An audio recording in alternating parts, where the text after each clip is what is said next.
Ma femme m'a dit, j'ai vendu ta vieille Cadillac pour 35 000 euros. Ça. Famille a fêté la nouvelle, pensant que c'était un coup de génie. Allons dîner. Avec cet argent, a-t-elle ajouté. Je suis resté silencieux. Puis le concessionnaire a appelé en hurlant, pourquoi la police est-elle ici? Je suis ravi de vous avoir parmi nous. Suivez mon histoire jusqu'au bout et commentez la ville depuis laquelle vous me regardez pour que je puisse voir jusqu'où mon récit est parvenu. Je fixais mon garage vide, la tache d'huile sur le sol en béton, seule preuve que ma Cadillac Eldorado de 1967 avait un jour existé. Mes mains tremblaient alors que je m'agrippais au cadre de la porte, essayant d'assimiler ce que Chantal venait de m'annoncer avec une telle indifférence décontractée. J'ai vendu ta vieille Cadillac pour 35 000 euros. A-t-elle déclaré derrière moi, de ce ton qu'elle utilisait lorsqu'elle pensait avoir fait quelque chose de particulièrement intelligent.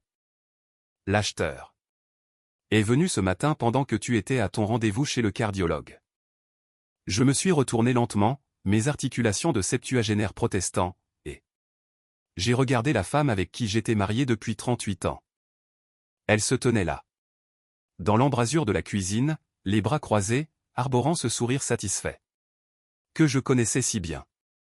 Derrière elle, je voyais notre fils Julien et sa femme Aurélie échanger des regards approbateurs. Tu as vendu ma voiture. Les mots sont sortis dans un souffle. J'avais l'impression que quelqu'un avait plongé sa main dans ma poitrine pour broyer mon cœur. Oh, Gérard, ne sois pas si dramatique. Chantal a balayé l'air d'un geste dédaigneux. Elle restait là, à prendre la poussière. À quand remonte la dernière fois où tu l'as conduite? 6 mois? 1 an? Julien s'est avancé, posant sa main sur mon épaule de cette manière condescendante qui me donnait la chair de poule. Papa, maman t'a rendu service. Tu as 70 ans. Tu n'as plus besoin de conduire ce vieux gouffre à essence. Pense seulement aux économies d'assurance. Aurélie a hoché la tête. Avec enthousiasme, berçant notre petit-fils de 18 mois, Léo, sur sa hanche. En plus, 35 000 euros, c'est une petite fortune, papy Gérard. Tu pourrais acheter quelque chose de pratique. Peut-être une belle berline moderne avec de bonnes notes de sécurité. J'avais envie de hurler. J'avais envie de leur dire qu'ils n'avaient aucune idée de ce qu'ils venaient de faire. Que cette voiture n'était pas un simple moyen de transport pour moi. Mais quand j'ai ouvert la bouche, rien n'est sorti. Les mots restaient bloqués dans ma gorge, comme toujours quand j'essayais d'expliquer quelque chose d'important à cette famille. Nous allons faire un dîner de célébration, a continué Chantal, dépensant déjà mentalement l'argent qui appartenait à quelque chose qui m'était précieux. Je pense à cette nouvelle brasserie chic en centre-ville, celle avec les entrecôtes maturées. Nous méritons une récompense après avoir pris une décision financière aussi judicieuse. Décision financière judicieuse. J'ai fermé les yeux et je me suis appuyé contre le mur du garage. S'ils savaient. Si seulement l'un d'entre eux avait pris la peine d'écouter quand j'essayais de leur parler de voiture.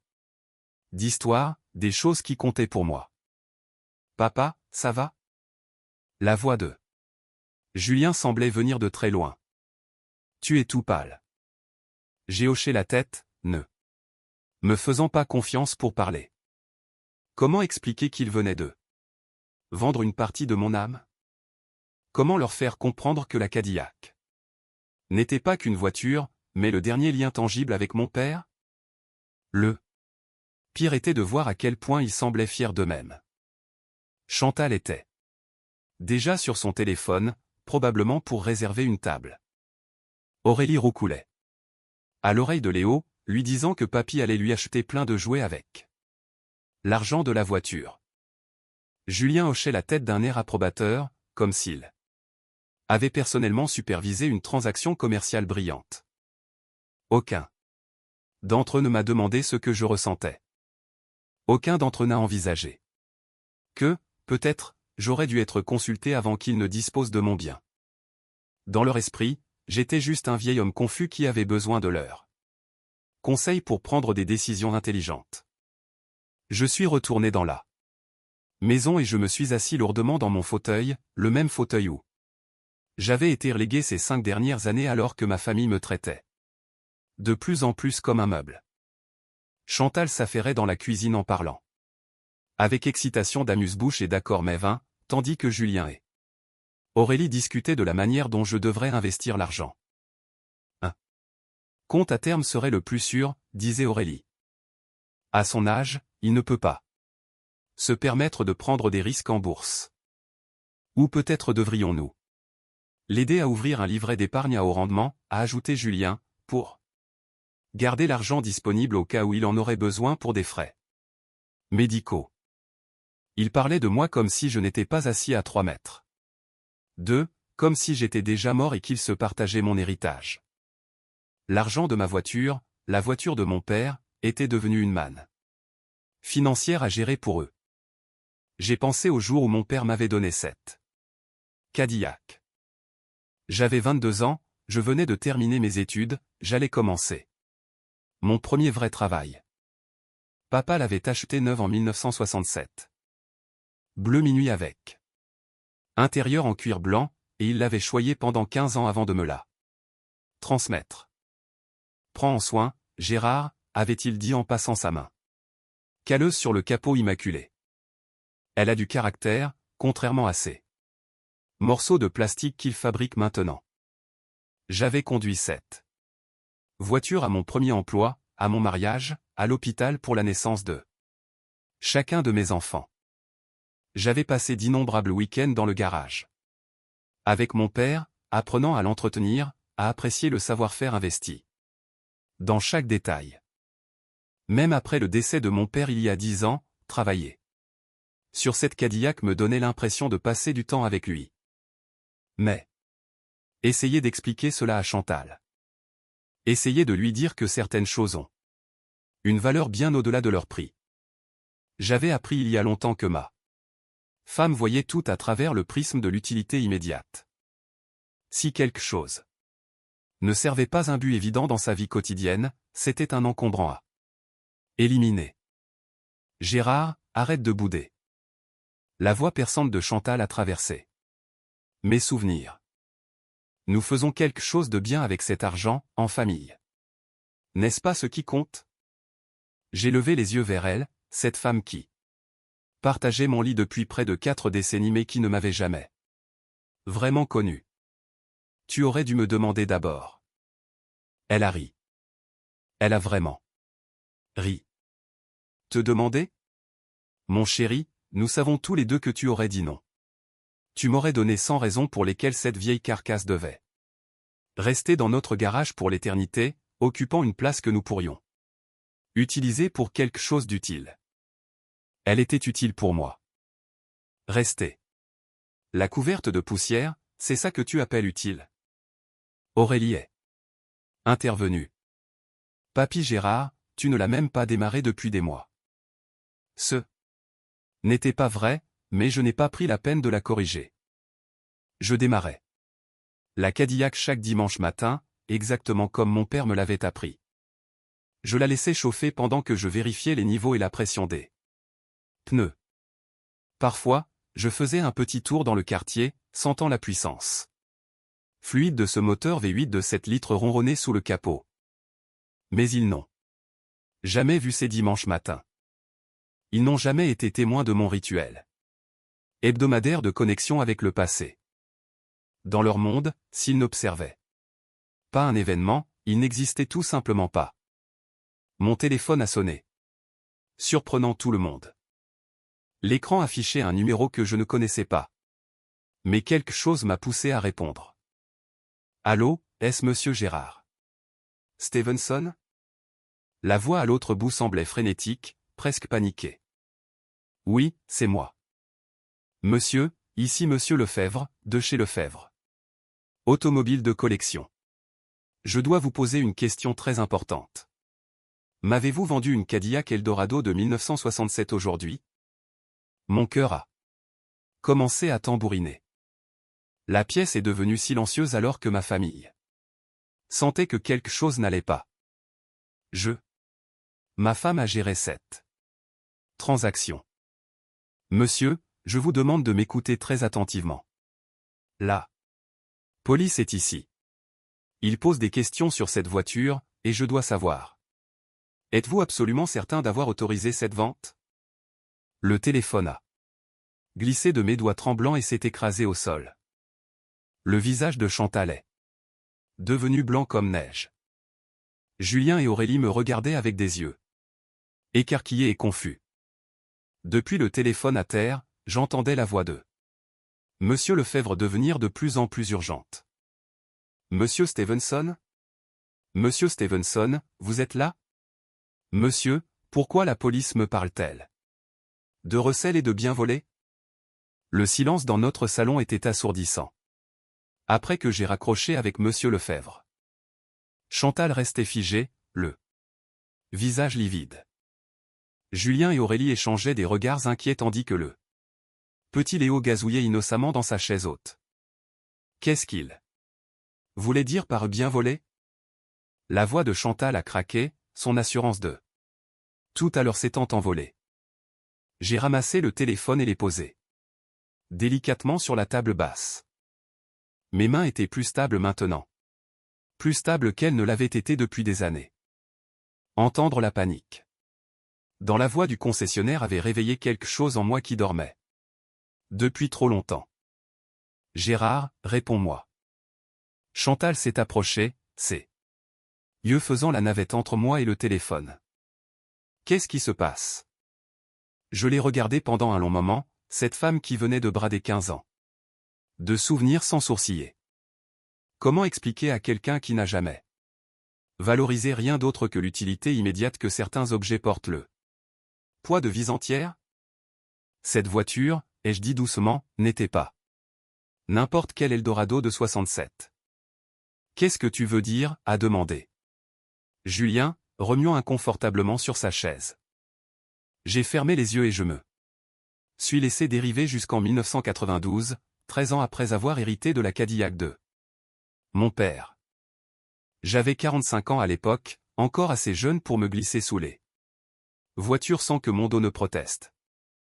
Encore assez naïf pour croire que partager mes passions avec ma famille nous rapprocherait. J'étais dans le garage. Ce samedi matin-là, en train de remplacer les joints du carburateur, quand j'ai trouvé l'enveloppe cachée derrière la boîte à gants. Mon nom y était inscrit de l'écriture soignée de mon père, pour Gérard, quand tu seras prêt à comprendre. À l'intérieur se trouvaient des papiers que je n'avais jamais vus. De la documentation de l'usine Cadillac de Détroit, des lettres d'ingénieur. Et surtout, un certificat d'authenticité qui avait fait trembler mes mains à la lecture. L'Eldorado de mon père n'était pas une Eldorado ordinaire.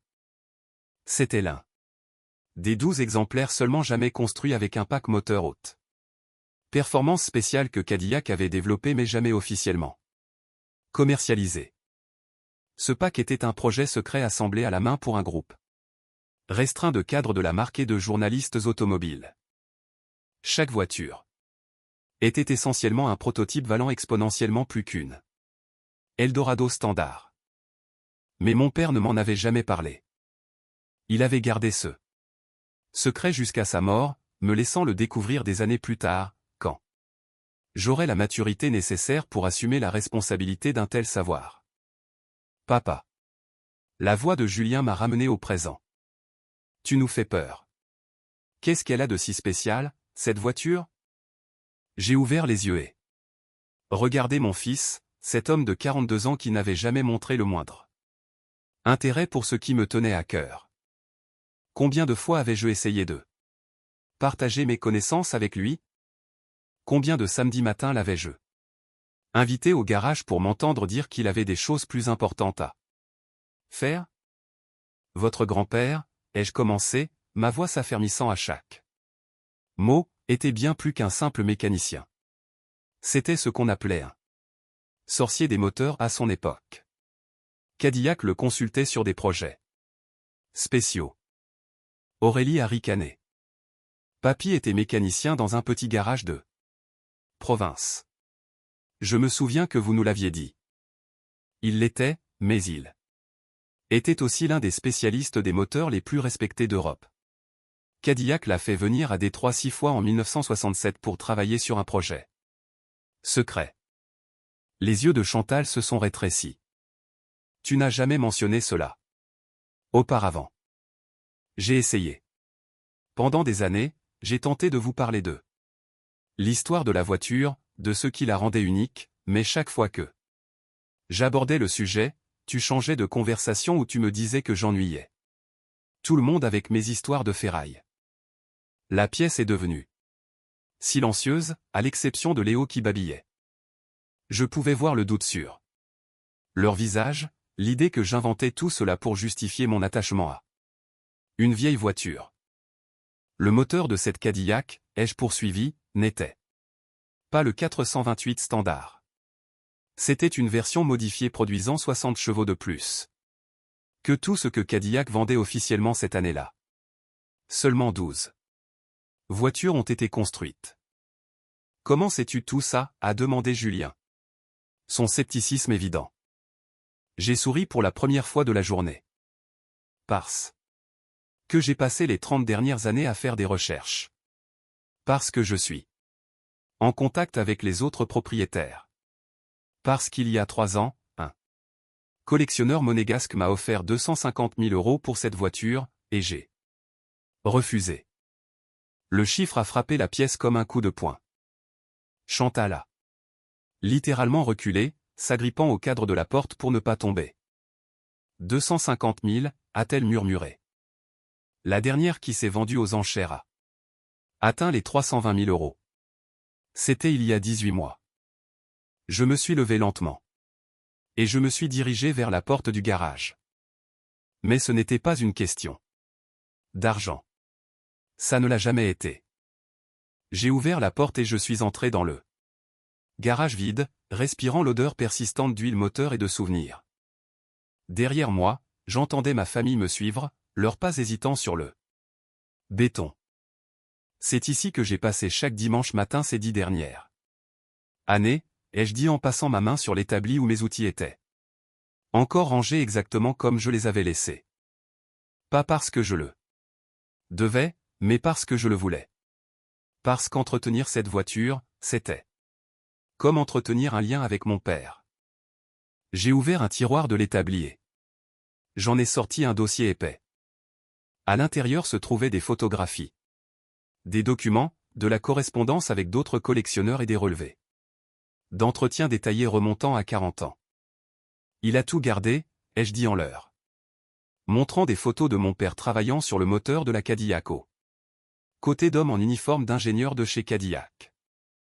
Chaque vidange, chaque réparation, chaque modification, il a tout documenté parce qu'il savait qu'un jour, cela aurait de l'importance. Aurélie a ramassé l'une des photographies. C'est vraiment papy? C'est lui, travaillant avec l'équipe de Cadillac sur les derniers réglages du moteur avant la livraison. J'ai pointé une version plus jeune de mon père, les manches retroussées, le visage intense de concentration. Il était fier de ce travail, mais il ne s'en vantait jamais. Il n'était pas ce genre d'homme. Chantal feuilletait frénétiquement la documentation, son visage devenant de plus en plus pâle à chaque page. Gérard? Pourquoi ne m'as-tu jamais montré ces papiers? Je me suis tourné vers elle.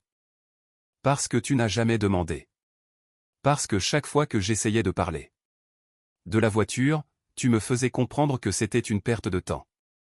Parce que tu traitais mes passions comme des passe-temps ridicules sans importance. La vérité flottait dans l'air entre nous. Je voyais le moment précis où Chantal réalisait l'ampleur de son erreur. Mais ce n'est qu'une voiture, a-t-elle dit faiblement. Non, ai-je répondu fermement. C'est de l'histoire. C'est du savoir-faire. C'est la dernière chose sur laquelle mon père et moi avons travaillé ensemble avant qu'il ne soit trop malade pour venir au garage. C'est tout ce que tu n'as jamais pris la peine de comprendre à mon sujet. Mon Téléphone a de nouveau sonné. C'était Monsieur Lefebvre. Cette fois, sa voix était plus calme mais urgente. Monsieur Stevenson, je vous demande de venir. Immédiatement. La police veut vous parler de la documentation de propriété. Il y a des irrégularités. J'ai regardé Chantal. Quel genre d'irrégularité? Monsieur, avez-vous personnellement signé le certificat de cession? Parce que la signature sur ces documents ne correspond absolument pas à celle de votre permis de conduire. Le téléphone a glissé de ma main, mais cette fois j'ai laissé faire. Derrière moi, j'ai entendu Chantal étouffer un cri. Le son de quelqu'un qui venait de réaliser que son plan génial avait franchi une ligne rouge. Pour la première fois en 38 ans de mariage, je voyais vraiment ma femme. Et ce que je voyais, c'était une étrangère qui vivait dans ma maison, prenant des décisions sur ma vie, me traitant comme un obstacle à gérer plutôt que comme un partenaire à respecter. Le trajet jusqu'à la concession a semblé être les 20 minutes les plus longues de ma vie. Chantal était assise, rigide, ses mains crispées sur ses genoux. Elle n'avait pas dit un mot, mais je sentais son esprit s'emballer pour trouver une issue. Julien nous suivait avec sa propre voiture. En arrivant, j'ai vu ma Cadillac immédiatement. Elle trônait au milieu du parking, entourée de 2 voitures de police. Même de loin, elle était magnifique. Sa peinture bleu minuit captait la lumière comme du métal liquide. Monsieur Lefebvre s'est approché de nous, le visage marqué par l'anxiété. Monsieur Stevenson, merci d'être venu. La situation est très grave. La capitaine Valérie Morin s'est présentée. Monsieur Stevenson, j'ai besoin de vous poser des questions directes. Avez-vous autorisé votre femme à vendre ce véhicule? J'ai regardé Chantal qui essayait de se faire invisible. Non, je ne l'ai pas fait. Étiez-vous au courant de son intention de vendre? Non. Je l'ai appris après coup. La capitaine Morin a pris des notes. Monsieur Lefebvre, expliquez ce qui s'est passé. Lefebvre a passé une main nerveuse dans ses cheveux. Quand j'ai vérifié le numéro de série dans le fichier national, le système a immédiatement émis une alerte. Ce véhicule est classé au registre national des véhicules historiques comme un artefact automobile d'importance majeure. Pour ces voitures, le transfert de propriété nécessite des vérifications approfondies pour éviter les vols ou les ventes frauduleuses. De plus, les signatures ne collaient pas. J'ai ressenti un mélange de tristesse et de validation. Mon père avait fait enregistrer la voiture des 1985 pour protéger son héritage. De plus, a continué la capitaine, cette voiture a fait l'objet de nombreuses demandes de musées ces dernières années. Sa valeur estimée est bien supérieure au prix négocié par votre épouse. Chantal a enfin retrouvé sa voix. Je ne savais rien de tout ça. Gérard ne m'a jamais dit que cette voiture valait autant d'argent. Je me suis tourné vers elle, la colère accumulée pendant des années explosant enfin. J'ai essayé de te le dire, Chantal. Pendant 10 ans. Chaque fois que je mentionnais son histoire, tu levais les yeux au ciel. Tu as décidé que mes passions étaient stupides. Julien s'est avancé, blême. Papa, tu es en train de dire que cette voiture vaut plus que 35 000 euros. La capitaine Morin a répondu à ma place. Monsieur, selon les derniers résultats d'enchères, la valeur de la voiture de votre père se situe entre 250 000 et 400 000 euros. Le chiffre a assommé ma famille. Julien a dû s'appuyer contre sa voiture pour ne pas tomber. Chantal semblait sur le point de s'évanouir. Ce qui m'a frappé, ce n'était pas leur choc face à l'argent, mais leur choc de voir que je savais quelque chose qu'ils ignoraient. Pour la première fois depuis des années, ils me regardaient comme si j'avais une valeur. La capitaine Morin s'est tournée vers Chantal. Madame, je dois vous interroger sur la manière dont vous avez obtenu Les documents de la voiture. Les mains de Chantal tremblaient. Gérard garde tous les papiers dans son bureau. Je les ai juste pris. Avez-vous imité ça? Signature? Chantal a baissé les yeux. Madame, j'ai besoin d'une réponse. Claire. Avez-vous signé à la place de votre mari sans sa permission? Elle m'a regardé, suppliante. Pendant 38 ans, j'avais été son filet de sécurité. Chaque fois qu'elle faisait une erreur, j'étais là pour réparer. Mais là, devant ma Cadillac, quelque chose s'était brisé. Je n'allais pas la sauver. Oui, a-t-elle murmuré. La capitaine Morin a refermé son carnet. Madame, je dois vous informer que vous risquez des poursuites pour faux, usage de faux et vol. Vous devez nous suivre au poste. En voyant ma femme être emmenée vers la voiture de police, j'ai ressenti une satisfaction étrange. La vérité était enfin reconnue. Le soir, la maison était silencieuse. Chantal était au poste, Julien chez lui.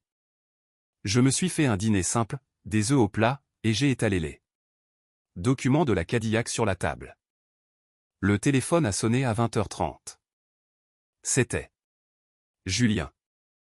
Papa, maman est sortie, elle doit passer devant un juge la semaine prochaine. Dis-moi, est-ce que tu as vraiment essayé de nous parler de cette voiture?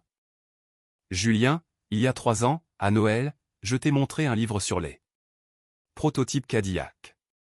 J'ai passé 20 minutes à t'expliquer les moteurs spéciaux. Tu te souviens de ce que tu as dit? Tu as dit c'est sympa, papa, et tu as immédiatement parlé de ta promotion. Vous avez toujours fait ça.